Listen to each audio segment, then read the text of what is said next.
Hello everyone, welcome to Control Alt Refuel. This is episode 9. We're getting quite good at this now. Chris can't aim his camera, but everything else is all right. It's taken 10 minutes to get to that view, hasn't it? It has, yeah. Look, right. Let's make it clear for everyone. Yeah. What's happened today, Paul? Did we have a plan for 8 o'clock and then you decided, ooh, I'm going to be late? So then we all then decided, right, it's going to be another day. Outrageous. And then the other day happened. Yeah, I said any day but Friday, and then you said, oh, let's do Friday. Yeah. And we said, oh, let's do Friday. So now I'm in my pajamas, and suddenly I get a text saying, ooh, yeah, we're going to do it in 10 minutes. So I've now got to get in my car, drive down the road in my oversized pajamas. And now I'm doing this at, I've got a little glass on 9:10 at night, and we're going to be recording until 11 o'clock tonight. You're the one who's phoned me twice today saying, oh, I can't do it. Oh, sorry. And That's then we said, well, actually, we can. I've got a wagon wheel. Look, these are really nice. When he rang me, the first phone call, he terminated the first call. Yeah, love you, and then hung up. Well, where am I supposed to go with that? You can't reciprocate, can you? You said you were busy, and I was busy, and I was just trying to get back. He's afraid about the rejection in case you didn't say it back, so he has to hang up quickly. Not all lorries, I'm told, run on diesel. I've always put diesel in my lorries. But Chris, there's another game in town, isn't there? Yeah, so I'm a huge fan of alternative fuels. So that's why I like battery electric vehicles and all that kind of stuff. I've got other interests as well. At work, my class 1 vehicles, they all run on CNG, which is methane gas, basically. So it runs on cow farts and food waste and all that kind of stuff. And it's good, you know. It's you get 4 great big whacking tanks on either side of your vehicle, and you basically you plug it in and you attach it, and then press start, and it fills in 10 minutes. I mean, you can go apparently 500 miles, but I've never got that. What do you get on a normal diesel? Oh, it depends. Yeah, it depends what vehicle. You can configure them, so it all depends on what the vehicle is configured for. Yeah, with a tractor unit, typically if you've got 2 axles, then you've got much more space for fuel tanks, and you would often be carrying 900, maybe more, maybe 1,000 litres of diesel, and that's good for 1,000 miles. The CNGs, there's no CNGs out there at the moment. Gas-powered units. There's no gas-powered units at the moment what have 3 axles. There are only 2 axles because of the space of the tanks. Precisely. So, hello, I'm talking to you from the future. So we said on the latest video, what you're watching now, that CNG tractor units are only 2 axles and there's no 3 axle versions. I lied. So now it's 3 days after we did that recording, and here's some pictures what I've just taken, well, about 5 hours ago, of a new CNG unit what has 3 axles, and it has the tanks what we talked about on the sides, but it has 2 great big whacking tanks behind the cab as well. So yeah, it's like an extra long version, and it has the axles. So when I said 2 axles only, I lied. Back to the episode. Yeah, don't get me wrong, when you're pulling a double-decker 16.2 foot trailer up a hill, you've got to put your foot down a little bit just to try and make whatever. But it's it's good. It's the only fault with them isn't the actual technology of the truck. It's the stations. There's not many stations around, so you have to really plan. It's brilliant for trunking, but I wouldn't want to be on a CNG if I was just going to random locations all the time. So let's just for the viewer watching and me being the layman that you two are the truck drivers. So CNG, compressed natural gas, basically methane, as you say. So it's under pressure. There's limited amounts of refueling areas, I guess. Yeah. Yeah. I'd say I'd say there's about 15, maybe 20 stations in the UK. Okay, so you have to be careful that you're you're going to fuel up once you get to the place, rather than with diesel, you can go all day without worrying about refueling. Yeah. Yeah. So for us, we got set locations. So we're based in West Yorkshire, and we've got a place near Bristol and a place near London. So I know where the stations are, and I know when to fuel up and when not to fuel up. You know, So it's like driving a Nissan Litre from like Welling Garden City to Coventry. It's like It's a having a bit. battery electric vehicle in the early days where you have to plan your route and all that kind of stuff. It's It is all a that bit, kind of yeah. stuff. But power-wise, and you guys driving the truck, does it feel any different? Oh, so we got two of them, an Iveco and a Scania, and they both drive completely differently. So you can't really put that down to the fuel type. That's just the manufacturer, you know. But when you're actually driving it, it drives just like an internal combustion engine. It's got gears. You wouldn't know if you put someone in a CNG and didn't tell them that it wasn't diesel. We wouldn't know. But what about the emissions, Chris? What comes out of the exhaust pipe if you're burning methane? I mean, I've never been. I've always been driving it. I know I put my head back there, but definitely, there's definitely stuff coming out the back. As far as I know, it's much lower in nitrogen oxides and particulates, and it is particulates that are the really bad thing for diesels. I think it's 80% less. Yeah, Yeah, it's a lot less, isn't it? The main drawbacks with CNG is what they call methane slip. So not particularly as much with newer trucks that are a bit more regulated and they're serviced, you know, and they're newer. But older stuff, you can have methane slip, and the methane gets released into the atmosphere, and that's really bad. It's much worse than the CO2. it's a greenhouse gas. Yeah. Yeah. So that's the worry about CNG, is it leaking out from non-maintained vehicles. And also, you say about non-service vehicles, HGVs get serviced every 6 weeks. Yeah, but if you have a leak, which is quite an easy thing to occur, then it's pretty bad. Methane is pretty toxic and poisonous. CNG comes from the same sort of sources you get your cooking gas from, isn't it? At home, it's just compressed. It's still a fossil fuel. The vast majority is a fossil fuel. It's extracted primarily from the North Sea in the case of CNG use in this country. And then, it's purified and distributed. Yes, and so a very small proportion of it growing comes from biogas, which is methane produced from decomposing organic waste from mainly landfills and manure and stuff like that. So maybe that's correct. Where your company sources it from, Chris. Yeah, it's all renewable and basically from places where it's going to go in the atmosphere anyway. So why not use it instead of using diesel? But it's the burning of it that causes the issue, isn't it? There's two types of CNG, and we're not entirely sure which we're in use, which is in use at the moment.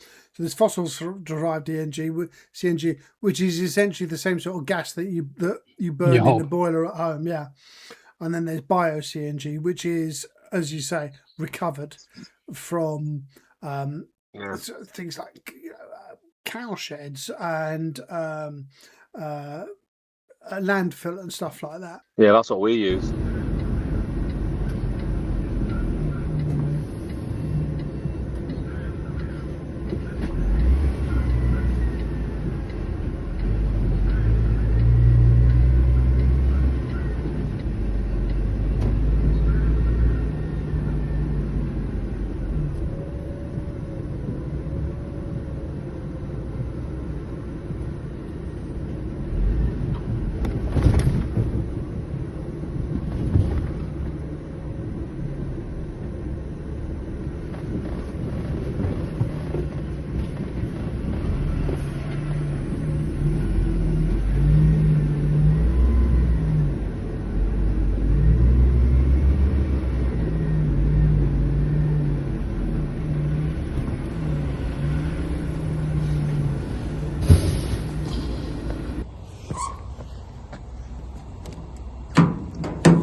So also, when I was coming down from Scotland down to where my base is in West Yorkshire, it's basically a refueling.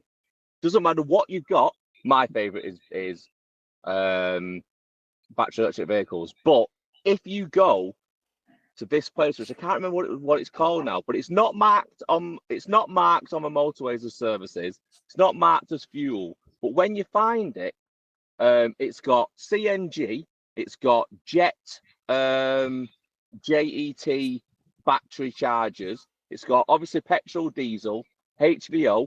It's got Fastned. It's got Instavolt. It's like no matter what type of vehicle you've got, if you go, yeah, it's like one big place. It's like it doesn't matter. It's not like Instavolt in Winchester where it's a battery electric company. We've got one Starbucks. It's got, and I think that should be the way, because I know a lot of people like everything to be battery electric, but that's not going to be anytime soon. So sites like that way it caters for everybody. I think it's brilliant. It's one of the best sites I've ever been to. But anyway, so that's really interesting. HVO is a different thing, isn't it? Hydrotreated Vegetable Oil. You'll know more about this than I do, because I don't really know much about it. You've used the trucks, haven't you, with it running on it? I have seen trucks filling up your hydrated vegetable oil. Don't know much about it. I know it's renewable and I know it's not diesel, and it's a diesel replacement. Hydro-treated vegetable oil is HVO. Yeah, it's made with our old friend hydrogen. So it's the same issue about where does this hydrogen come from. Most of this hydrogen comes from grey hydrogen, so it's steam reformed off gas. Yeah. And what they do is they treat it and it turns into a paraffin, basically, a synthetic paraffin, and that's what you're running on. So this HVO, is this not recovered oil from restaurants? It can be recovered oil from animal fats, from vegetable oil. A lot of is that not biodiesel? Biodiesel is where they use ethanol to add to the diesel, isn't it? And ethanol is made from things like corn or rapeseed, and that's what you see a lot of the crops in our country, and especially America, in the breadbasket, corn. Pretty much all of that is to make ethanol. When you buy normal diesel, McDonald's uses biodiesel, don't they? McDonald's trucks use that. I think they use HVO because it's their cooking waste, isn't it? Yeah. But it's quite a confusing subject. So biodiesel and even the petrol we buy has got a lot of ethanol in it nowadays. It's a mix of ethanol and petrol. You know, when you go and buy your petrol from the petrol station, a lot of that petrol is made up of ethanol. And now it's quite a big percentage of ethanol and getting bigger. There's only about 7% ethanol in diesel, but it's still added to diesel as well. So why do we do this, Gareth? Because there's not enough fossil fuel to go around, is there? And they're trying to eke it out. I think it's also to do with how it burns in the engine. We had our first question from our listener, didn't we, Mr.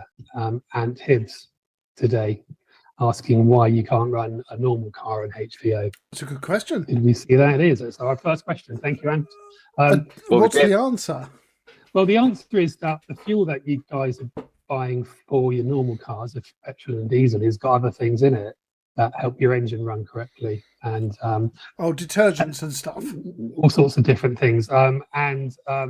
HVO is basically a synthetic paraffin, so it would attach certain things like, plastics and rubber bits, and it's also more sludgy. I think that's a technical word for it than normal diesel.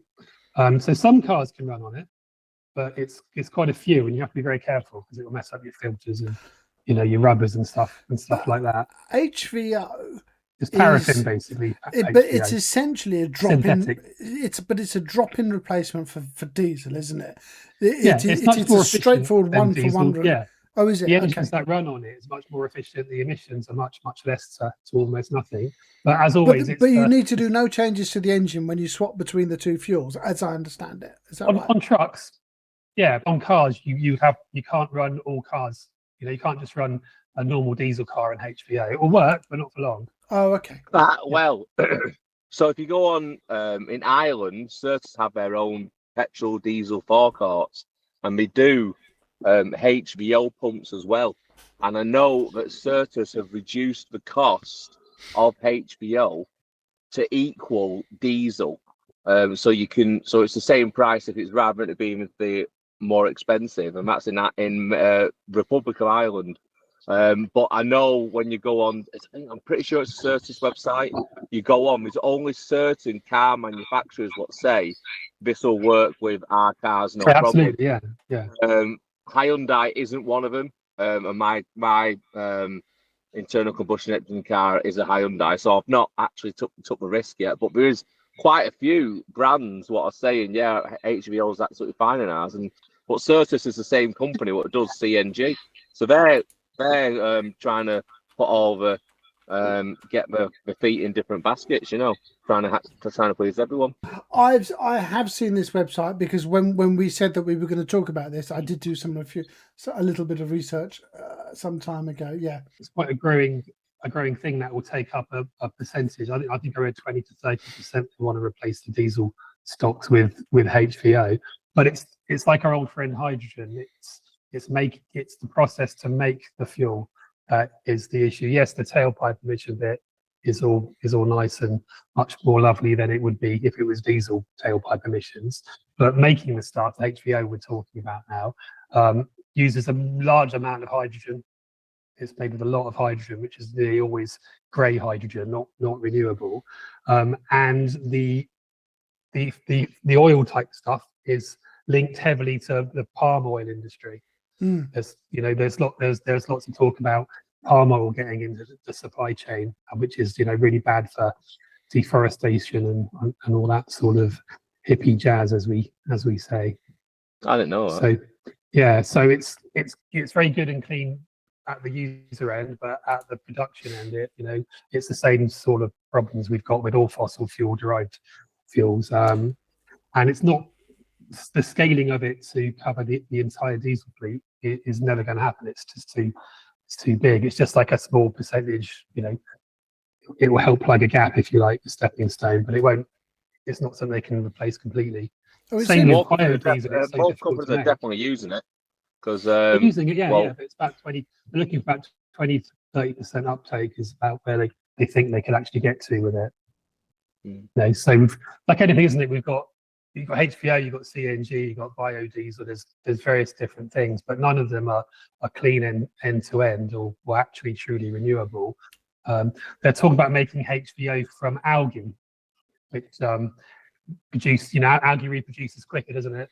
And they can harvest it quicker rather than growing corn or maize. But that's another process apparently, and it's even more difficult to scale that. But it seems to me that petrol and diesel have the advantage that it's the distribution that seems to be really easy for petrol and diesel, and indeed electricity. And some of these alternative systems, apart from the vegetable oil, which is more or less a drop-in replacement for diesel, the distribution of systems that are fuels that require pressurization, it just adds a layer of complexity.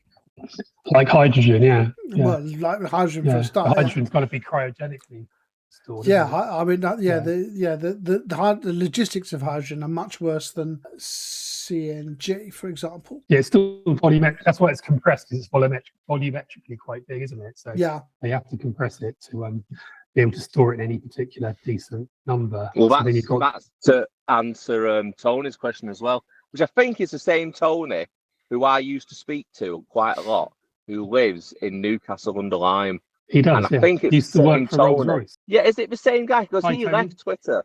He left Twitter. He left, but about a year back ago. under a different. So it's a different account. So it is the same guy. His rebirth, yeah.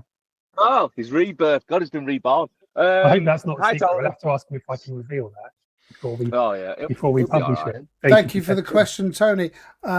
You can send your questions to our comments section or to control@refuel@gmail.com. Well, the quick answer to Tony. Oh, it's a cat. The cat's here. Giant cat. So the quick one for Tony is on a HGV, the CNG tanks. There's 8 of them, on one of mine, and one tank will fit on the entire rear of the car on both passenger seats, and I've got 8 of them, and I can do about 350 miles on that. 400 miles. Okay, so the range is not good for the. So energy density is quite low, is what we're saying. It's the gas. It's the volume. Yeah. It's the volume is quite big. Hydrogen's even volumetrically bigger. Yeah. So hence they have to be compressed at 10,000 psi. So in the short to medium term, for large goods vehicles, is electric the answer?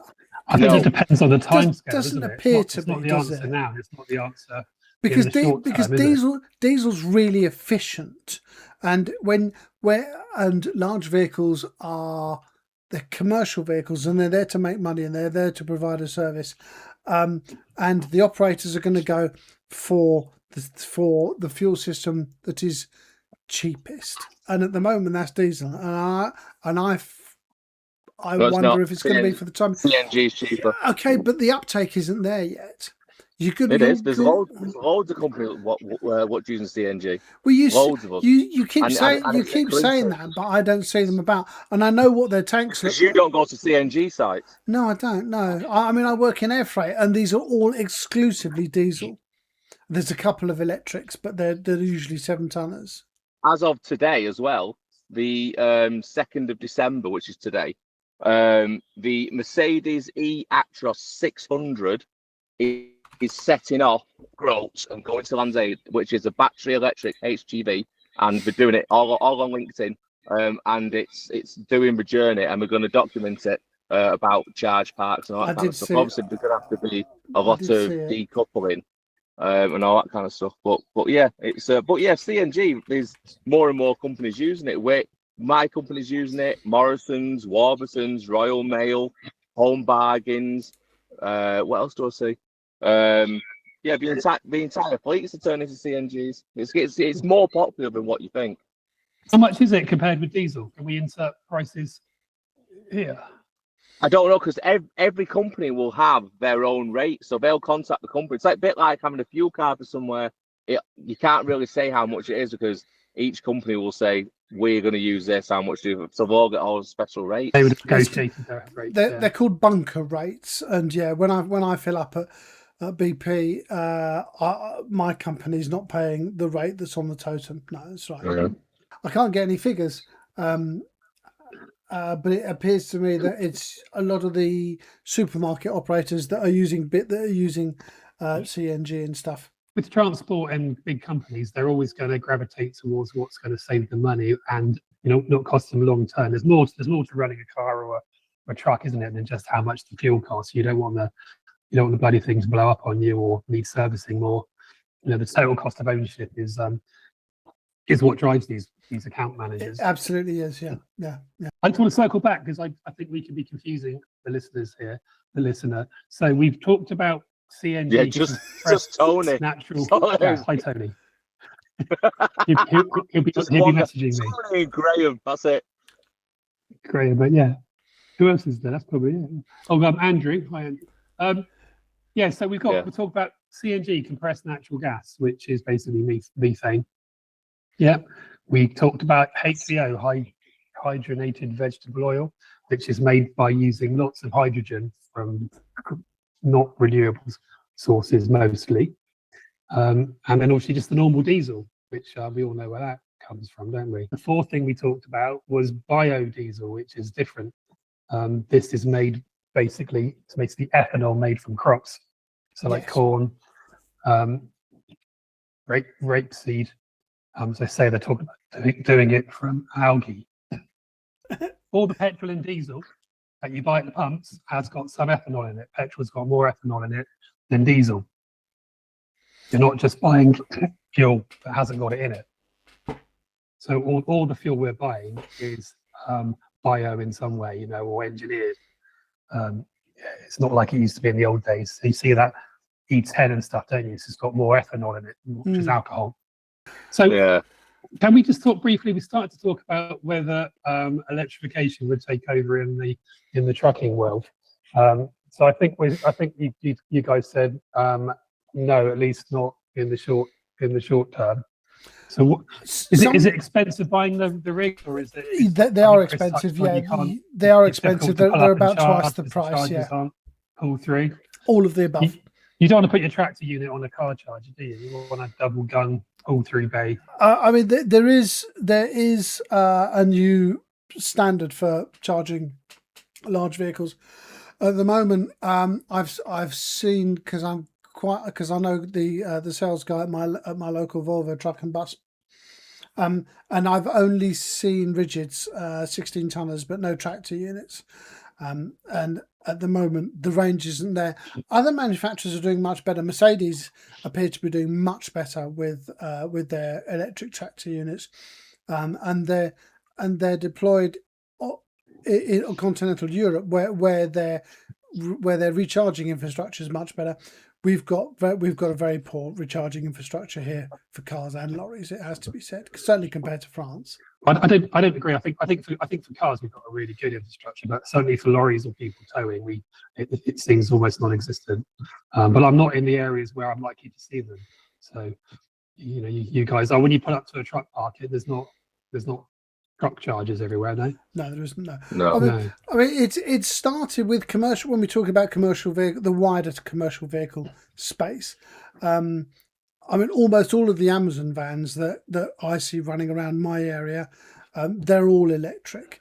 Most of the vans are different, aren't they? Yeah. I mean, they're still just essentially a large car. Yeah, but it's a start, because once you get electric into the commercial space, then you'll start getting haulage, which is what we mean by lorries, moving into other fuels, and it seems that it's already happening.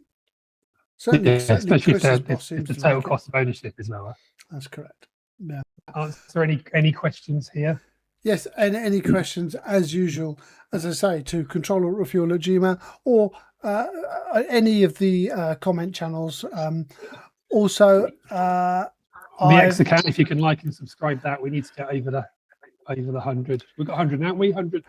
Oh, we're way over 100. I did want to mention at this time. Oh, hang on, I can do this. We're all hoodie twats. We're all a bunch of chavs. So I did want to mention, as a bit more housekeeping when we're talking about comments and stuff, is that all of these podcasts are now going as audio as well, and so you can get them wherever you normally get your podcast, things like Apple Podcasts, YouTube Music, and so on. Did you get kicked off? Didn't get kicked off? No, I wasn't kidding. No, you got sweary or something. Yeah, I forgot to when Chris was using his full language. I forgot to. Don't fucking blame me. I forgot to tick the box that said explicit, and I got a message from an Apple Podcast user saying this wasn't flagged as explicit. But yeah, some people just go straight for the feedback button and grass you up to Apple Podcasts. So it wasn't like an AI thing; it was an actual person sitting there. It was an actual person. It would have been flagged, wouldn't it? Yeah. It was. It flagged it. I mean, I'm not going to say who it was. I can't remember the name. They were from the Channel Islands. I can remember that much. But yeah. Oh, it was. Yeah, well, of course they do. Yeah, because no one swears on the Channel Islands. Nobody swears on the channel. No, it's well known. It's well known. Yeah, that's what the Guernsey people call them, crappos. Yeah. They call Jersey crappos. So, yeah. Right, well, fellas, we've done that one good and proper. Well done. That we shall bring it into land now. We fuddled through it after the full start. Yeah. Episode 9. Chris's camera gate. Well done. Yeah. Well, we'll see if we can improve that for episode 10, shall we? Chris, fuck off. We haven't asked him. We haven't done the Where's Pacelli theme tune, have we? Perhaps another time. Where's Pacelli theme tune. It's not interesting today. I'm about 4 streets from my house. Fellas, thank you very much for doing this. To all our viewers, please do like and subscribe. And if you're watching on video over YouTube and Vimeo, yeah, thanks for Chris is saluting you. If you're listening on podcast, then yes, the perhaps some of the nuances of what Chris is doing you might be missing. But nevertheless, thank you for being there, and join us again soon for episode 10. Thanks a lot, guys. See you all 10. soon. Bye-bye. Thank you.